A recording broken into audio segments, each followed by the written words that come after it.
Kaya kay Joyce, no? Hindi ako kapalit.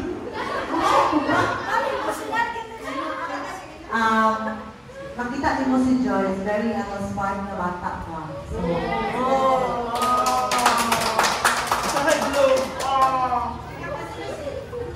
smart na bata, tapos binabuli na ako ni siya, pagkabalo siya mapalangga din ako ni mataan.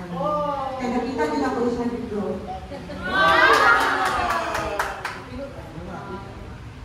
You know, wala give me right to question sa decision, Joyce, because it's your own happiness. But I wanted to know, Mupasu and I are always here to support you. Basta ta, sa kitutan, pagpila, regular. So wala kayo special Joyce ha. Kung ay pasyan kayo, regular. Chief, ay pasok ka ha, YSPA. Okay. So, on behalf sa ako ang Joyce na ang always believe. So, kung kaya ang sayang mo ang kalipadanan lang, padahal sa eskwela, healthy ang mo baby, umamili ka sa kasal ha, and then pag-enjoy sa motherhood. And then thank you sa service ni mo din sa Paso Office. So, si Joyce very active, Joyce, kuan. So, makita ni mo iyang maturity pa. From day, 17 years old na Joyce, no? Nagsulod rin? 19. Pagpilan na dadi mo? Oh, 24. So, 19, no? Pa'y buot. Until karoon na nag-mature. So, Joyce, thank you. Thankful me Paso, especially in STNC to have an employee like you. So, kung asa man ka happy, kung asa ka calling sa iyong happiness, your proportion sa iyong family.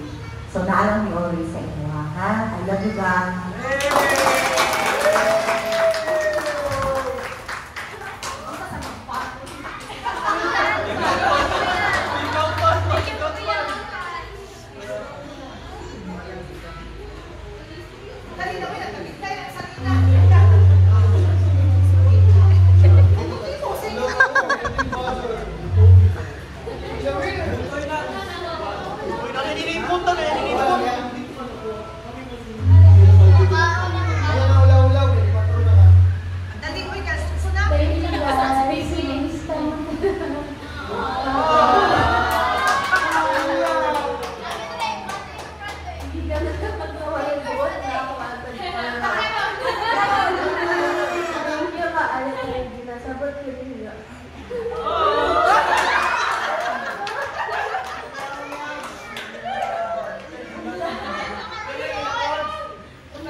Sa akin 4 years very akay, ginapain na ako sa sarili tapos hindi na ako kayo, kailangan ako mag-grow up si Hay. Although nag-grow pa din, pero hindi na ako kaya, hindi na ako mag-excel sa lain na field. Pero ang taang mo sa happy ang taong mo kung asa mo karoon. At syempre ay katong sila kaya attention yung dugay na kaano.